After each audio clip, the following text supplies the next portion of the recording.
नमस्कार दोस्तों, कैसे हैं आप? आज हम बात करेंगे भारत और चीन के बीच संबंधों के विषय में। भारत और चीन के मध्य जो संबंध हैं, पहला संबंध तो भौतिक रूप में है और दूसरा संबंध भौगोलिक रूप में दिखाई देता है।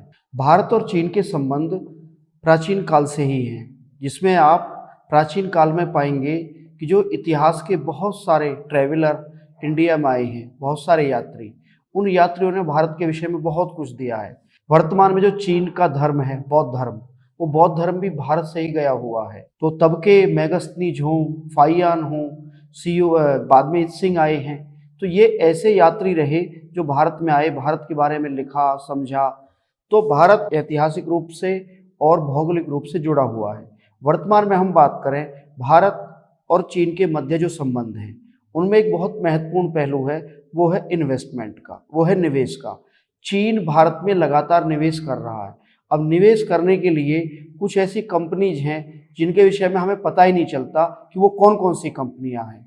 उन कंपनियों के विषय में आप देखेंगे तो आप ये पाएंगे कि चीन ने भारत में जो भारत का इंफ्रास्ट्रक्चर है, बुनियादी ढांचा है, रोड कंस्ट्रक्शन का काम है, रेल का काम है, इन सब में काम किया है।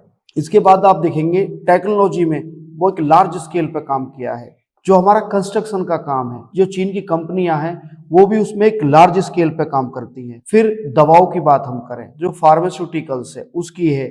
ई कॉमर्स में बहुत सारी कंपनीज जो घर सामान लेके आती हैं, ऑर्डर करते हैं हम, जिसमें अमेजन है, फ्लिपकार्ट है, इस तरह की ही कुछ कंपनियां हैं जिनमें चीन ने इन्वेस्टमेंट किया है। इसके बाद टेलीकम्युनिकेशन, जो भारत में 5G की हम चला रहे हैं, तो उसके बहुत सारे उपकरण वहीं से आते हैं। इसके बाद इस्पात, जो स्टील है, उस इंडस्ट्री में भी चीन ने बहुत सारा काम किया है और काफ़ी इन्वेस्टमेंट किया है। इसके हम बात करें मशीनरी की, तो मशीनरी के निर्माण में भी चीन एक महत्वपूर्ण भूमिका अदा कर रहा है। अब आप ये देखें, 2014 से भारत में चीन का जो निवेश है वो बढ़ा है। आप ये समझिए, 2014 से पहले भारत में चीन एक व्यापारी के रूप में दिखाई देगा। वहाँ से बहुत सारा जो सामान है, आज भी हमारी हालात इतनी खराब हैं कि चीन का इन्वेस्टमेंट वो तो बढ़ ही रहा है, इसके साथ चीन से आने वाला जो सामान है वो एक बहुत लार्ज स्केल पे है। यदि चीन और भारत के व्यापारिक संबंधों की बात करें तो भारत का व्यापारिक घाटा दुनिया में सबसे ज़्यादा चीन के साथ ही है। चीन को हम एक्सपोर्ट कम करते हैं और इंपोर्ट बहुत ज़्यादा करते हैं। इसी चक्कर में वो 90 अरब डॉलर से ऊपर पहुंच गया, जो उसका घाटा है। बाकी इसके विषय में हम किसी और वीडियो में बात करेंगे। इसके बाद आप ये देखें कि जो तकनीकी कंपनियां हैं, चीनी निवेशकों ने भारतीय स्टार्टअप में लगभग $4 बिलियन का निवेश किया है। चीनी फंडिंग पाने वाले कुछ यूनिकॉर्न में Paytm, Zomato, delivery, big basket, policy बाजार, उड़ान, ओयो होटल्स एंड होम्स, ओला और ड्रीम्स 11। ये जो आपसे टीम बनवाते हैं, क्रिकेट टीम, ये जो ड्रीम्स 11 वाले हैं, इसमें भी इन्वेस्टमेंट चीन का है।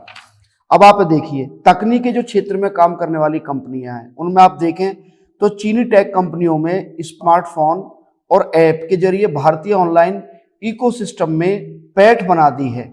ओप्पो और शामी, ये इस तरह की चाइनीज कंपनी है जो भारतीय फोन बाजार में 72% हिस्से को कब्जाए बैठी है। हम सोचते हैं कि मेक इन इंडिया हम कर रहे हैं, ये मेक इन इंडिया नहीं हो रहा है। इनमें जितने भी कंपोनेंट हैं वो चीन से आयात किए जाते हैं, यहाँ असेंबल किए जाते हैं और फिर यहाँ उन्हें बेचा भी जाता है। तो शामी और ये ओप्पो दोनों चाइनीज कंपनी हैं। आप ग्रेटर नोएडा में देख लीजिए, यहाँ पे इनके प्लांट लगे हुए हैं, देश के दूसरे हिस्से में प्लांट लगे हुए हैं। आप ये देखिए, औषधि के क्षेत्र में चीन से बहुत सारी दवाइयाँ इंडिया में आती हैं। इलेक्ट्रॉनिक बैटरी, जो ईवी आजकल हमारे देश में छाया हुआ है, ईवी के लिए चीनी कंपनियों ने जहां पर बैटरी बनने के लिए जो कंपोनेंट चाहिए, उन कंपोनेंट के लिए दूसरे देशों से रॉ मटेरियल के लिए 20-20, 30-30 साल के कॉन्ट्रैक्ट किए हुए हैं और वो सस्ती से सस्ती बैटरी बनाना चाहते हैं ताकि पूरी दुनिया में जो ईवी की एक क्रांति आने वाली है उसमें उनकी बड़ी हिस्सेदारी हो। अब आप ये देखिए, घरेलू उपकरण, चाहे वो आपकी वॉच है, घड़ी है, चाहे आपके गिलास है, घर के जो बर्तन हैं, चाहे कपड़े हैं, इवन जो हमारे भगवानों की तस्वीरें हैं, वो भी चीन से बन के आती हैं। चीन में जो R&D है, रिसर्च एंड डेवलपमेंट है, उसमें एक लार्ज स्केल पे काम किया जाता है। उसके लिए शोध किए जाते हैं किस देश में या किस क्षेत्र में किस तरह के सामान की रिक्वायरमेंट है, उन्हें वो एक लार्ज स्केल पे अपने यहाँ तैयार करते हैं और पूरी दुनिया को वो भेजते हैं। तो चाहे उसमें कपड़ा हो, कपड़े का एक बहुत बड़ी मात्रा में इंडिया में इंपोर्ट किया जाता है। यदि इंडिया वहां से कपड़े लेके नहीं आता तो चीन अपनी कंपनियों से कपड़े को, रेडीमेड जो माल है या जो सामान्य कपड़ा है, उसको निर्यात करता है बांग्लादेश को, और बांग्लादेश फिर उसको इंडिया भेजता है। इंडिया और बांग्लादेश के बीच में भी 3 से $3.5 अरब का व्यापार कपड़े के लिए होता है। आप ये सोचिए। इसके बाद आप ये देखिए व्यापार और जो निवेश संधियां हैं, भारत ने कुछ निवेश संधियां चीन के साथ की हैं, जिनके कारण भारत उससे कुछ बाध्य है उन संधियों को लेकर के, जिनमें निवेश को बढ़ावा देना, सुरक्षा प्रदान करना, ये इसका एक पहलू है। इसके बाद हम बात करें अगले पोर्शन पे। अब आप ये देखिए जो इंडिया के यूनिकॉर्न है, इनमें यूनिकॉर्न में भी इस तरह का जो इन्वेस्टमेंट है, भारत चीन जो बायलैटरल जो उनके निवेश समझौते हैं, उसका पहला जो उसका जो अनुच्छेद या आर्टिकल 3 है, पॉइंट 3 है, उसमें दिया गया है कि निवेश को बढ़ावा देना और सुरक्षा प्रदान करना। दोनों देश एक दूसरे के यहाँ निवेश को बढ़ावा देंगे और उसकी सुरक्षा की गारंटी भी देंगे। इसी में जो आगे है राष्ट्रीय व्यवहार और सर्वाधिक पसंदीदा राष्ट्र व्यवहार, जो मोस्ट फेवर नेशन होते हैं, उसको भी हमने चीन के साथ इस पहलू में रखा है। इसके बाद अधिग्रहण की भी हमने छूट दी है कि आप कंपनियों का अधिग्रहण कर सकते हैं, उसमें कुछ हिस्सेदारी ले सकते हैं। इसके बाद निवेश और रिटर्न का प्रत्यावर्तन, ये इसके अनुच्छेद 7 में रखा गया है। इसमें कहा गया है निवेशकों को बिना किसी देरी के दोनों देशों के बीच अपनी पूंजी और निवेश से प्राप्त रिटर्न को स्वतंत्र रूप से स्थानांतरित करने की अनुमति है।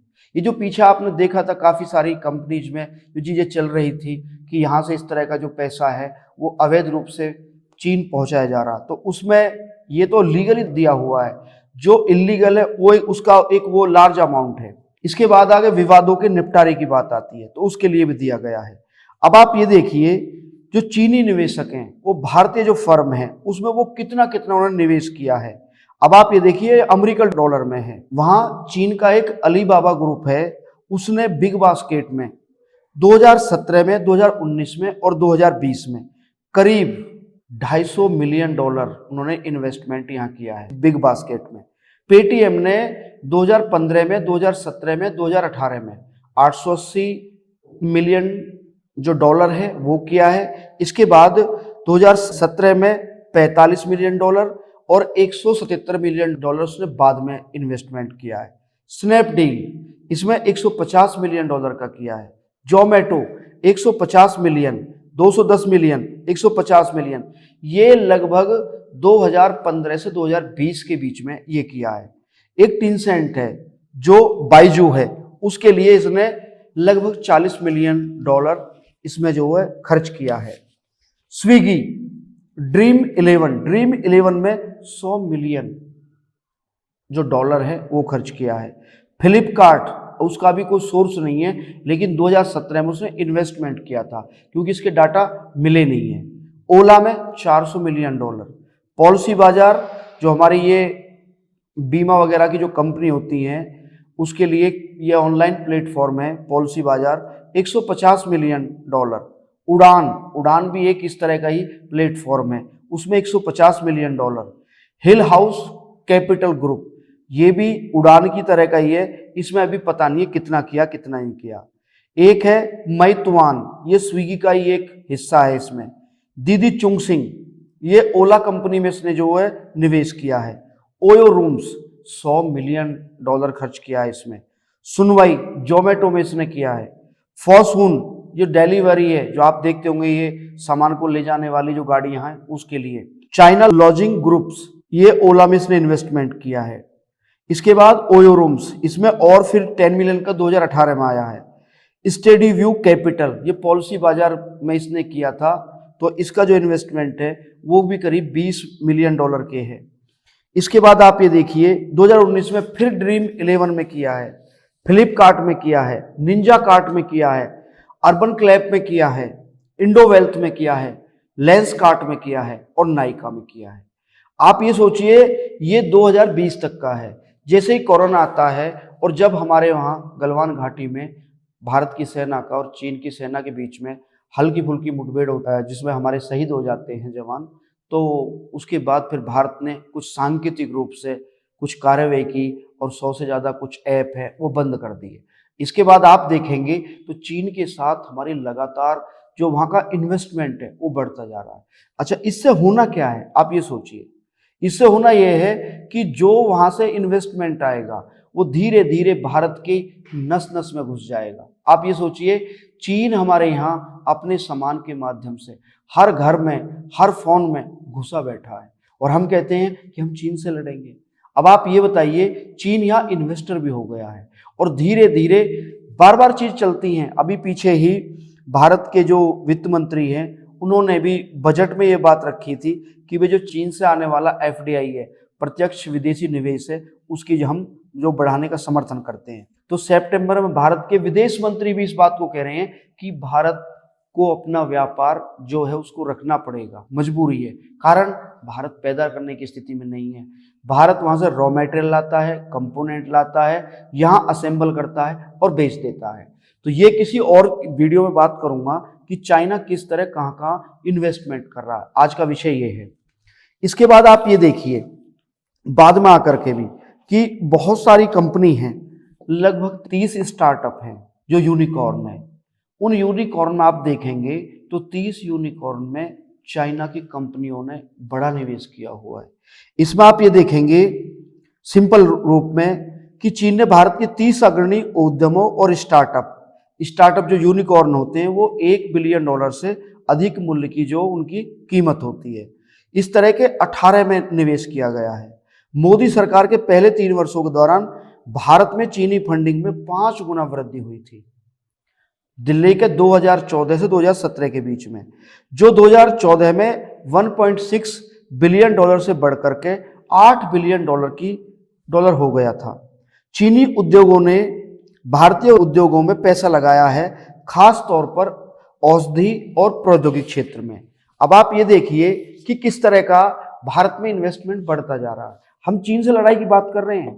आप ये सोच लीजिए कि चीन हमारे लिए बहुत महत्वपूर्ण है। चीन से हमारे संबंध खत्म हो जाएं तो जो जितने भी हम फोन वगैरह इस्तेमाल कर रहे हैं इनकी कीमत 4 गुना बढ़ सकती है। चाहे वो एप्पल हो, चाहे वो ओप्पो हो, चाहे शाओमी के हों, जितने भी हैं red one, plus one, Apple, ये सबके कंपोनेंट चीन में ही बन के आते हैं। कपड़े से लेकर बहुत सारी चीजें, प्रिंटर से लेकर के आप ये सोचेंगे कि जो हमारा कीबोर्ड है, हम कीबोर्ड भी बनाने की स्थिति में नहीं है। हम बात तो बहुत बड़ी कर रहे हैं लेकिन क्या है कि उस कंडीशन में है ही नहीं कि हम इस रूप में कर सकें। अब आप ये देखिए चीन जो वित्त पोषित कंपनी है, पीछे मैंने आपको डिटेल दी जिसमें बिग बास्केट थी, एक डेली हंट करके एक अखबार की एक न्यूज वेबसाइट है, उसमें भी चीन का निवेश है। एक नियो है, उसमें भी चीन का निवेश है। एक खाता बुक है, सोचिए नाम कैसा है, हिंदी है, लेकिन इसमें भी इन्वेस्टमेंट चीन का है। एमएक्स प्लेयर, आप सोचिए एमएक्स प्लेयर एक प्लेटफॉर्म है जिसमें हम गीत संगीत या कोई वीडियो वगैरह देखते हैं, वो भी उसमें भी इन्वेस्टमेंट है। माई गेट, इसमें भी इन्वेस्टमेंट है। पाइन लैब्स, इसमें भी इन्वेस्टमेंट है। पॉकेट एफएम, सोचिए पॉकेट एफएम में भी चीन की कंपनियों का इन्वेस्टमेंट है। प्रेक्टो, ये भी एक जो प्लेटफॉर्म ही है। स्विगी, इसके बाद हंगामा digital media entertainment private limited, देखो नाम हिंदी है लेकिन इसमें भी इन्वेस्टमेंट है। डाउननट, इसके बाद एक्सप्रेस बीज, ये भी एक कंपनी है इंडिया की, इसमें भी चीन का इन्वेस्टमेंट है। विडूली, टिकटनाया, होलोफाई, इस तरह के बहुत सारे प्लेटफॉर्म हैं जिनमें चीन की कंपनियों का इन्वेस्टमेंट है। इसके बाद शेयर चैट, जेस्ट मनी और मार्स प्ले, ये सब आप देख पा रहे हैं कि इनकी क्या कंडीशन। अब आप ये देखिए इसी में फिर होलोफाई करके है, ये भारत की जो है सबसे बड़ी महिला सोशल नेटवर्किंग साइट है, इसमें भी चीनी इन्वेस्टमेंट। पेटीएम मॉल, ये पेटीएम का एक ब्रांड है, ये 2017 में इसकी जो स्थापना की गई थी पेटीएम द्वारा, इसमें भी बिजनेस टू बिजनेस आधार पर ये काम करता है इसमें पेटीएम। इसी में 40% इन्वेस्टमेंट अलीबाबा का है। अलीबाबा कौन है? अलीबाबा भी चीन की एक कंपनी है। इसके बाद अब इतनी सारी कंपनी जो मैंने आपको बताई हैं, इन्हीं में आप देखें तो आप ये पाएंगे कि भारत में चीन का निवेश किसी भी रूप में कम नहीं है। और इसमें सबसे बड़ा दुखद पहलू है कि जो हम कहते हैं कि भारत दुनिया में फोन एक्सपोर्टर बन गया है, हमने इतना पैसा बाहर दिया है, आप ये देखिए हम यहाँ केवल असेंबल करते हैं। इसमें आप देखेंगे भारत में जो स्मार्टफोन है उस पर चीन का कंप्लीटली मोनोपोली है, आप ये समझ लीजिए, उसका पूर्ण अधिकार है। नहीं समझे? अब आप इसमें जिस स्तर पे आप काम करें उस स्तर को आप देख सकते हैं। अच्छा, 2022 में नई दिल्ली में Xiaomi ने एक प्रोग्राम में अपने उत्पादों को लॉन्च किया था 2022 में, दूसरी तिमाही की बात है ये। तो उसमें यह कहा गया था कि भारत में यदि 5 फोन खरीदे जाते हैं तो उनमें 4 फोन चीन से आए हुए हैं। इसके बाद कैनलिस्ट की जुलाई की रिपोर्ट के अनुसार 2022 की दूसरी तिमाही के दौरान भारत में खरीदे गए हर 5 में से 4 स्मार्टफोन चीन से आए हैं, जिसमें सबसे आगे Xiaomi की 7 मिलियन यूनिट थी। 7 मिलियन, 70 लाख फोन कहाँ से आए हैं? चीन से आए हैं, या इंडिया में भी बने हैं तो वो ओप्पो ने बनाए हैं। भारत बहुत कोशिश कर रहा है कि चीनी कंपनियों से अपना पिंड छुटाए, लेकिन मजबूरी ये है कि हमारे पास R&D में खर्च करने के लिए वो क्षमता नहीं है जो चीन के पास है। तो आप ये सोचिए कि चीन कब्जा किए बैठा हुआ है। ये तो शुक्र है कि वो कोरोना आ गया, गलवान घाटी में कुछ झड़प हो गई, जिसके बाद भारत सरकार सचेती और अब डर डर के कोई कदम उठाती है। भारत में ये रियलिटी है कि भारत सरकार जो काम कर रही है उसके रिजल्ट इतनी जल्दी नहीं आने वाले हैं, लंबा समय लग सकता है। लेकिन यदि तुरंत इलाज चाहिए तो हमें कहीं ना कहीं रिसर्च एंड डेवलपमेंट के फील्ड में काम करना होगा और उसमें बड़ा काम करने की स्थिति बनेगी।